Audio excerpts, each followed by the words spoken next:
E aí, pessoal, tudo bem? Comunicados rápidos. Tem um vídeo muito gostosinho de uma outra conversa minha com a Vanessa a respeito dessa vez sobre paternidade. É uma conversa que a gente prometeu lá na primeira conversa que a gente fez aqui. Estou muito orgulhoso disso. Eu só peço desculpa para vocês por não ter respondido as perguntas dela de forma objetiva. Talvez porque tinha tanta coisa que eu queria deixar registrado ali, que eu, de fato, eu escutei agora e eu acho que eu não respondi da maneira que eu poderia ter respondido, de maneira mais direta, as coisas que me foram perguntadas. Mas eu vou tentar fazer isso daqui para frente. Talvez agora vocês vejam mais conteúdo aqui no canal, porque eu superei uma fase pesada, pesada. Esse vídeo está sendo possível graças ao Leandro, que já se enrolou no trabalho dele. E desde que o Diablo foi lançado, eu terminei uma leitura pesadíssima, que foi Ação Humana do Mises. E esse livro aqui em especial, ele bateu muito forte. Não me converti a anarcocapitalismo e nada disso. Mas esse livro ele jogou verdades na minha cara que foram muito difíceis de digerir, e somou com um repertório que eu já vinha acumulando e me deu uma desesperança muito grande. E talvez vocês tenham notado isso em várias conversas que eu tive com o Lucas nos últimos 2 meses, sei lá. E somado com outros conteúdos que eu ando consumindo por aí, cada vez mais eu tenho a certeza de que eu não vou ter controle sobre o mundo, a gente não vai se organizar organicamente para mudar tudo. E isso é uma verdade muito dura. Isso é uma verdade que pouca gente está preparada para escutar, e eu acho que vocês estão, porque se você está vendo esse vídeo aqui é porque você tem familiaridade com o canal. E aí, em conversa com uma das minhas alunas que trabalha com RH, e eu acho que o pessoal de RH é herói mesmo. Tem gente que gosta. Gente que gosta de RH talvez odiasse dar aula de inglês, por exemplo. Vocês estão cansados de me escutar falando sobre a natureza de cada um aqui. Mas é um povo que faz muito pelas pessoas, que não é reconhecido, que é responsabilizado, que espera ser dele uma humanidade que às vezes é muito difícil de entregar, porque a própria organização suprime que eles possam fazer esse tipo de coisa. Então, quer entender o comportamento de político, começa a entender o comportamento de RH e do condomínio do seu prédio. Você vai ver que as pessoas sob pressão, quando o condomínio está indo mal, quando está tendo reunião para reclamar do síndico, as pessoas, quando estão sob pressão, elas têm imensa dificuldade de manifestarem algumas preocupações com o outro que as pessoas naturalmente esperam do pessoal da RH. Não sei nem por que eu estou falando isso. Mas porque essa minha aluna, ela tem tanta coisa e é tanta complexidade envolvida no trabalho dela, que ela fala: Fausto, eu sei que eu tenho que estudar inglês e escutar inglês e ver vídeo com legenda em inglês, eu sei tudo isso que você me fala, mas eu chego em casa tão cansado, mas tão cansado, mas tão cansado, que eu só quero assistir novela da Globo. E aquilo pra mim é música, porque é tanta imbecilidade, é tanto vazio, que é exatamente o que eu preciso para não pensar em nada. E eu entendo perfeitamente isso, porque eu geralmente termino o dia num turbilhão de pensamentos tão grande que o mesmo diabo que eu usava para me manter focado, prestando atenção no que o aluno me fala, esse mesmo diabo, ele me deixa em torpor, e quem está jogando já entendeu o que é isso. O meu cérebro em torpor, porque aí eu consigo não continuar no fluxo de pensamentos intensos a respeito do universo de cada um. E como ela não joga Diablo, ela precisa dessa novela da Globo para falar: olha, o mundo se resume isso daqui. Então, quando eu vou com a Lari, eu corto toda a extensão desses livros de economia e de toda essa complexidade de vida corporativa, e aí a gente vai falar das coisas simples do dia a dia, das coisas que ela não aprendeu, das coisas que aconteceram. Isso daí para mim é um remédio. E eu quero falar sobre essa angústia que essa minha aluna tem a respeito de: eu sei que eu devia estar fazendo outra coisa, eu devia estar lendo um livro mais interessante, eu não consumo essas coisas aí que você consome, então eu sou culturalmente pobre. E aí eu digo: cara, não importa quanto você estude, você não vai ter controle do mundo. Saber a dimensão do problema é ótimo, mas isso não significa que vai te ajudar a resolver o problema. Eu trazer o Fábio aqui para vocês entenderem o problema que é o aquecimento, o desmatamento, a extinção de espécies. Isso é fundamental, é coisa que o destino do planeta depende do conhecimento e das corretas medidas a serem tomadas por isso. Só que eu aqui, onde eu tô, e o Fábio, lá onde ele tá, a gente não vai conseguir conscientizar todo mundo e salvar todo mundo, porque existe investimento massivo para que você não saiba sobre as coisas que você deveria fazer. Para quê? Para manter o status quo do planeta. E a gente não vai conseguir lutar contra isso. Não adianta você ficar seguindo 6 horas de conteúdo de canal comunista e dando dinheiro pros caras toda semana. Não vai. Você não vai conseguir ter controle do mundo. E aí, qual é o meu potencial de mudança de mundo e o potencial da minha aluna a respeito de mudança de mundo? Nenhum. Então, cada um tem que cuidar do seu. Então, é cuidar das pessoas imediatamente próximas. E talvez eu esteja fazendo isso aqui. Então eu já dei um conteúdo que as pessoas queriam consumir de Diablo, deu 7, 8K de visualizações. Agora, para as pessoas que são imediatamente próximas, que estão escutando qualquer besteira que eu fale, vocês estão entre as pessoas que eu estou tentando cuidar. Mas 70 pessoas não vão. 70 andorinhas não vão fazer esse verão no planeta. Né? A gente vai conseguir fazer tudo isso. Então eu estou mudando determinados comportamentos. Eu quero deixar de entender. Eu vou continuar estudando macroeconomia agora por curiosidade e não por desespero de, meu Deus, eu preciso contar para as pessoas como as coisas funcionam. Quem sou eu para falar de Selic? Embora talvez eu tenha alertado vocês a existência dela e a importância dela, mas não significa que isso vai fazer com que a gente tenha condições de mudar. Né? Aliás, dicas de passagem, os caras se encontraram aí. Então o que a gente vai fazer? A gente vai fazer igual a minha aluna e a gente vai ver novela. Essa novela que eu trouxe para vocês aqui, ela tem uns pontos que conversam muito com aquilo que eu falei ontem com a Vanessa. E aí eu já vou responder. Eu sei que estou devendo vídeo para muita gente. E assuntos que merecem ser tratados da maneira devida. E assuntos que eu posso passar rapidamente, eu vou passar rapidamente agora.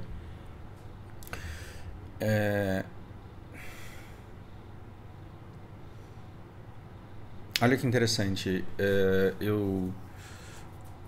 A respeito do que é ser pai, né? Não respondi direito uma coisa que a Vanessa perguntou, como não respondi algumas coisas que vocês me perguntaram, mas eu quero dar esse exemplo da Lana e da necessidade que ela tem de determinados rituais decorrentes do autismo. Então ela tem determinados comportamentos e ela espera que as coisas funcionem da maneira que ela espera que funcionem. E isso para um autista e para muitos autistas, lembrem-se do negócio do cabelo encaracolado, é muito importante. E quais foram as causas dos surtos que ela eventualmente já teve em espaços públicos? Foi a presença de tantos elementos caóticos, de tanta gente, de tanta coisa em volta dela, que ela foi perdendo o controle. E aí quando ela perde o controle, ela entra em desespero. Então, crianças autistas que começam a se esgoelar e chorar, geralmente é por isso. Geralmente. Acontece de ser por isso, e no caso da Lana porque eu percebo que ela perde o controle porque as coisas deixam de agir como se esperava. E essa semana passada, a gente teve um caso muito emblemático de eu parar no posto, como a gente sempre faz. Às sextas e domingos a gente dirige pela orla aqui da cidade, da praia. E a gente para toda vez num posto e a gente tem o ritual e ela toma o suco favorito dela e come o biscoitinho favorito dela, sextas e domingos. E tem o tempo que eu sei que demora cerca de 10 minutos para elas entrarem lá e sair com as coisas. E dessa vez demorou muito mais.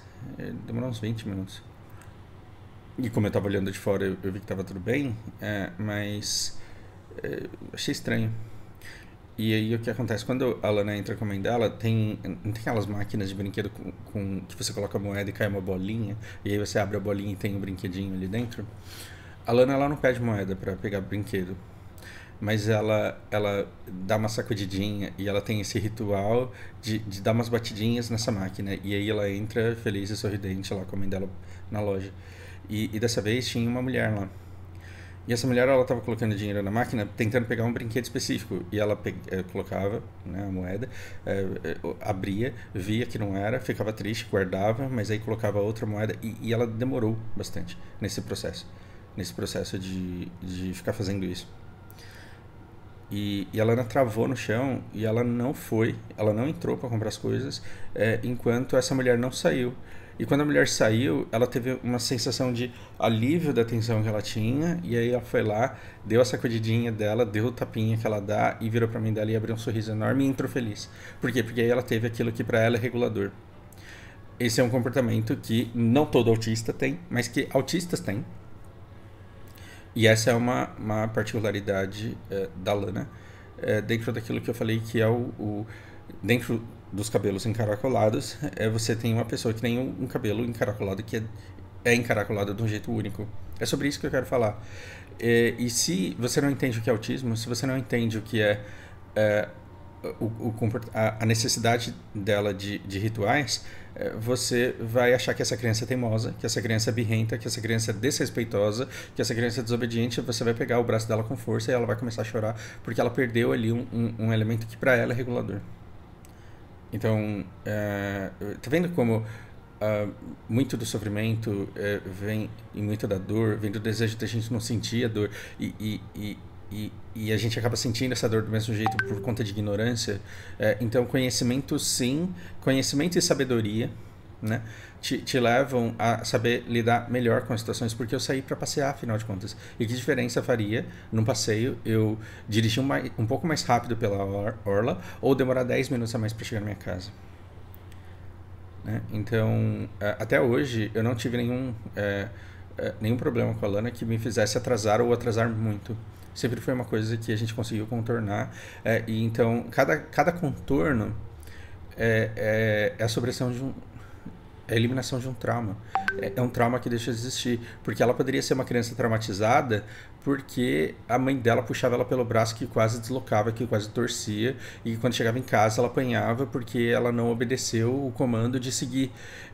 E eu já recomendei um livro para vocês aqui, que a Gabriela me recomendou, que é A Estranha História do Cachorro Morto. O autista, ele tinha plena consciência de que os pais estavam frustrados por ele não conseguir se controlar. E ele sabia que ele tinha que se controlar, mas ele não conseguia.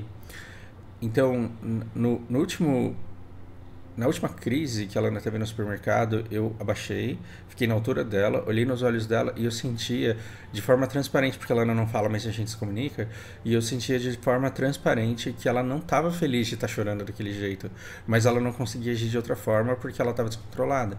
E aí vem, nesse momento, a mãe pega no colo, começa a dar tapinha nas costas, e aí a coisa passa, passa, e aí a gente fala, finalmente essa criança birrenta para de chorar, mas a criança está tendo exatamente o mesmo alívio. Ela está tendo o mesmo alívio porque ela não estava nervosa do jeito que ela estava, porque ela queria. E quando ela começa a se acalmar, ela fala, meu Deus do céu, o meu cérebro se acalmou. Então, você tem que entender que o cérebro não é sinônimo de pessoa. E que a gente não coordena as vontades do nosso cérebro. Então, aquele abraço, aqueles tapas nas costas, tapinha, não é porrada, tá? Eles foram reguladores que ela precisava e ela foi se acalmando. E a alegria dela de se acalmar foi tão grande quanto a nossa dela parar de chorar. E às vezes o pai, ele só olha o lado dele de que a criança para de chorar e não entende o sentimento da criança. Então, são traumas que podem ser evitados. Em relação à educação da Lana, eu já escutei algumas coisas do tipo, por que você não, você que é professor de inglês, por que você não pega um tempo do seu dia para ensinar ela a falar? e entra no ponto né, das besteiras que as pessoas falam por falta de conhecimento, e isso não me machuca.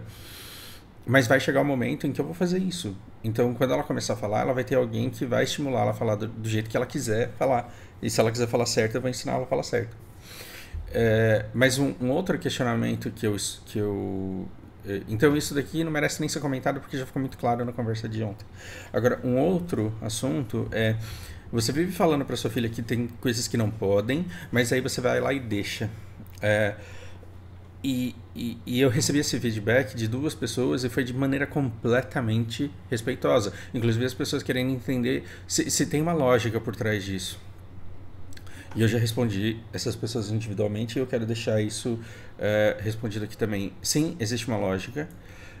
E como que eu exemplifico isso? Existe um comportamento ideal. Inclusive, eu escutei isso sobre um muçulmano.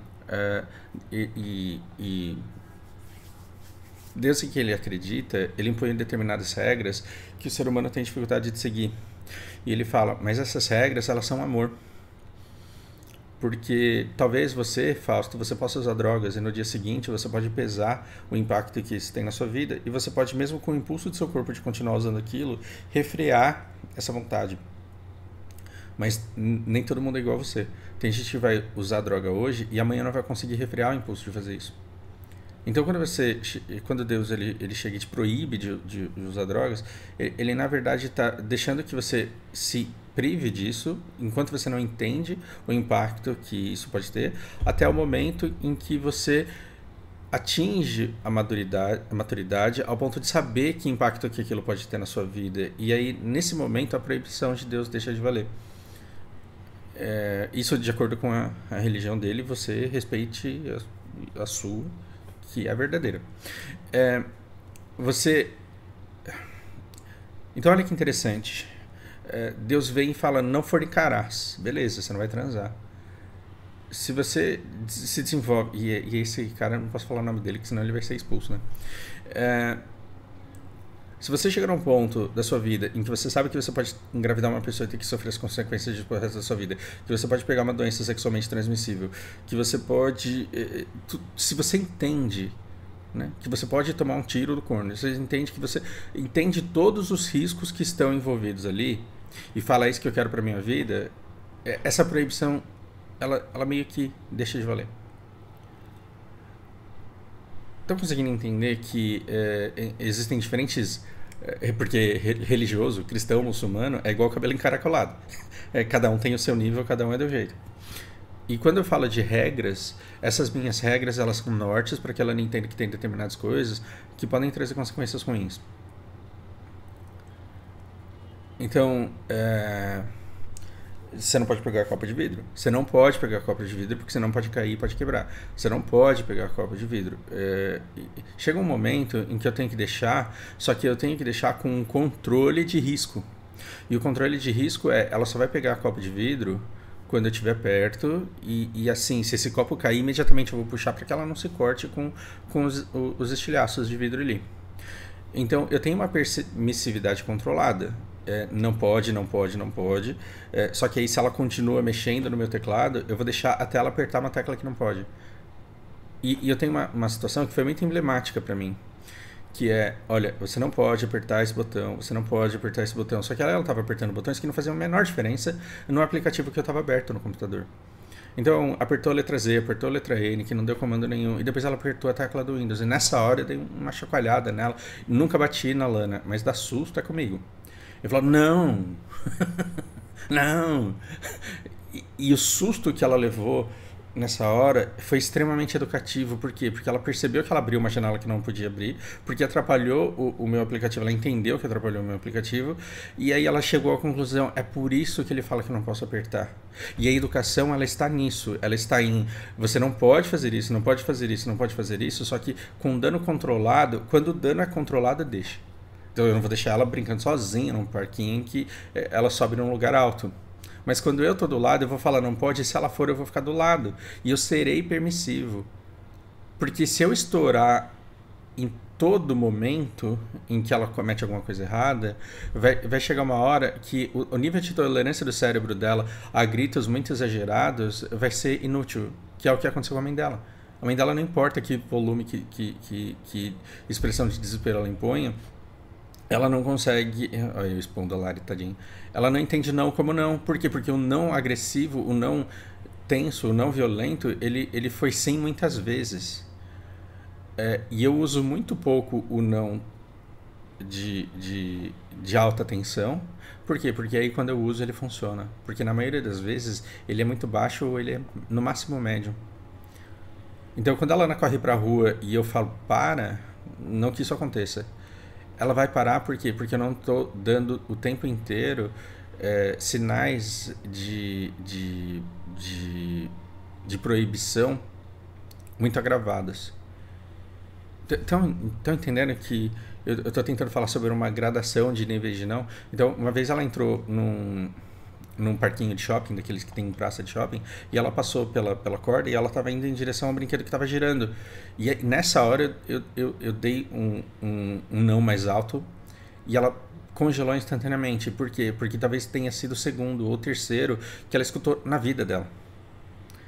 Então eu vou dando vários nãos que ela ultrapassa, só que depois ela tem que lidar com a consequência daquilo. Não brinca desse jeito, não brinca desse jeito. Não brinca desse jeito. Quebrou o brinquedo, agora vai ficar sem. Agora você vai ter que sofrer as consequências disso. Só que quebrar um brinquedo é diferente de quebrar a minha ferramenta de trabalho, que é o meu computador. Então, de não chegar perto do meu gabinete que fica em cima da mesa, ela já entendeu há muito tempo e ela não chega. E por que a novela é maravilhosa?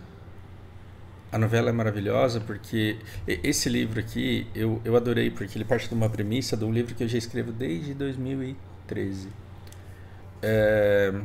Então agora, com o ChatGPT, está extremamente na moda um monte de escritores que estão se sentindo super originais de escrever histórias sobre conversando com gente que já morreu. Né? Então, nossa, a gente está num ambiente virtual de inteligência e agora você está falando com a sua mãe ou com o seu pai que faleceu. Agora está assim, esse nicho ele está vibrante e porque GPT está em moda e inteligência artificial está em moda, você eventualmente vai ficar sabendo das melhores histórias escritas nesse modelo, porque muito provavelmente elas vão viralizar e talvez virem clássicos. Mas eu já estou nesse assunto há muito tempo. E talvez seja aí por isso que eu gostei tanto desse livro. Que você pode pegar emprestado caso você pague Kindle Unlimited. Parece que eu tô fazendo propaganda dos caras, que nojo fazer esses caras ganharem ainda mais dinheiro. Mas esse serviço é bom demais, né? E nesse livro, tudo aquilo que a gente nunca disse, quando o pai ele conversa com a menina sobre estar presente e sobre se importar e sobre a permissividade e sobre proibições, ele fala, beleza, eu vou mudar completamente, porque quando você vai ler não vai ser nessas palavras e aí, né, não vai estragar a leitura caso você queira fazer. A menina ela tem muito trauma de não ter sido amada, de não ter tido um pai presente, de ter e olha que interessante, de ter sido proibida de fazer coisas que ela fazia e o pai não percebia. Então, olha que engraçado, tem criança que sofre porque o pai nunca e a mãe nunca deixa fazer o que tem vontade. E tem criança que sofre porque o pai não se importa. Então, meu pai me proibia de jogar videogame, eu jogava videogame a noite inteira e ele não percebia. Tô dando só um exemplo. Meu pai me proibia de sair, mas eu ia pra balada todo fim de semana e ele nem notava. E tem criança que sofre disso tanto quanto aquela que ficou enclausurada. Por quê? Porque os dois estão falando, um tá falando, meu pai não quer que eu me divirta, ele não quer que eu viva o mundo, quer que eu viva pra ele. E o outro tá falando, meu pai não se importa, ele não sabe nem onde eu tô, se eu morrer não vai fazer falta. E essa menina, ela tem esse sentimento e ela tem esse ressentimento contra o pai. E, e aí quando eles começam a falar, fala uma coisa aí que você lembra de uma transgressão que você cometia. E ela falava, eu lia debaixo do edredom. Por quê? Porque tinha o... Monguém. Tinha o toque de recolher, o limite em que ela podia ficar acordada. E aí ela tinha que apagar a luz do quarto dela e dormir. E ela tinha o edredom. E ela se enfiava debaixo do edredom com uma lanterna e lia. E ela lia até tarde da noite com aquela lanterna. E ela fala, você me desobedecia de um jeito que eu não percebia. Ela falava, eu te desobedecia. E você nem notava, você era um otário.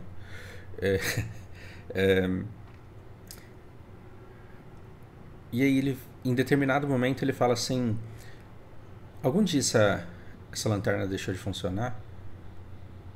Ela falou, não.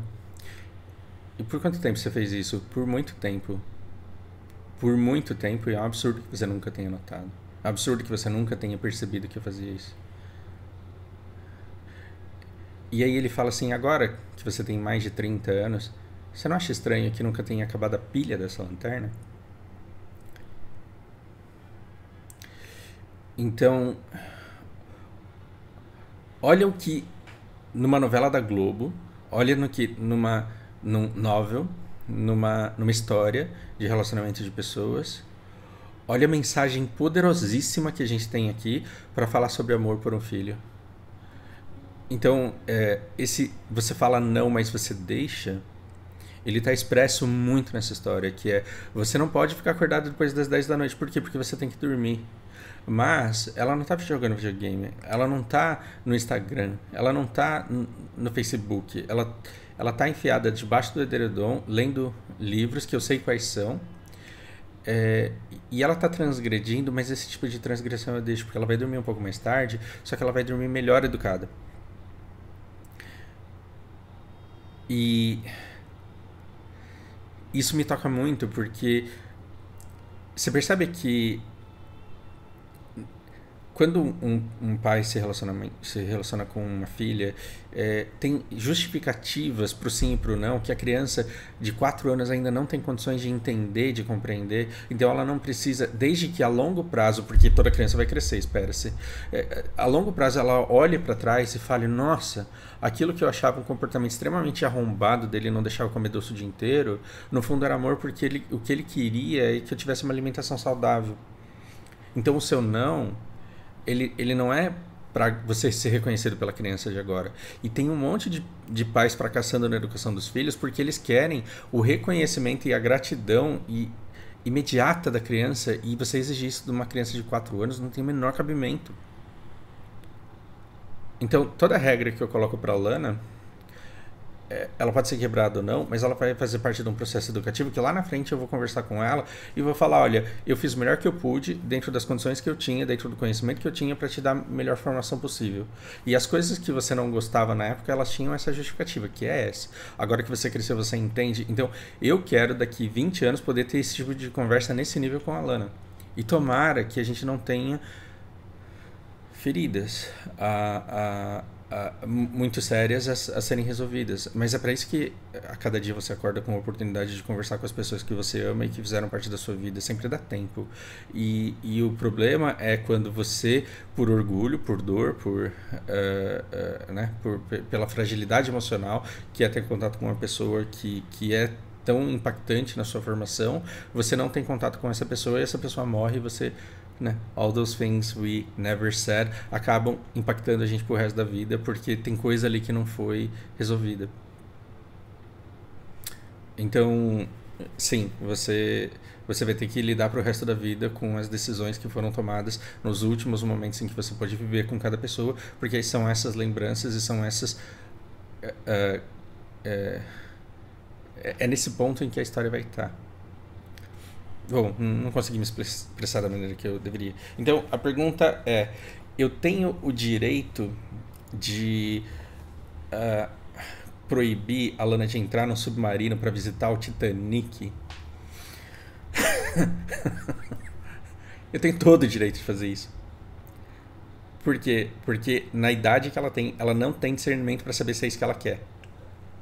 Agora, se com 20 anos, se com 30 anos, a Lana me mostrar que ela entende que um submarino a 4 quilômetros de profundidade não tem que ter janela, se ela me provar que ela entende que não dá para ir buscar um submarino a 4 quilômetros de profundidade, se ela entende que você pode perceber que o negócio está enroscado, mas a 4 quilômetros de profundidade você não pode sair do submarino para desenroscar, se ela entende que se o submarino aguenta 4 quilômetros de profundidade, você não vai conseguir gritar de lá de dentro e ser escutado lá fora, se ela entende que um sonar não ultrapassa as paredes de um submarino que está a 4 quilômetros de profundidade, se ela entende tudo isso e ainda assim ela quer correr esse risco, eu não tenho direito de proibi-la.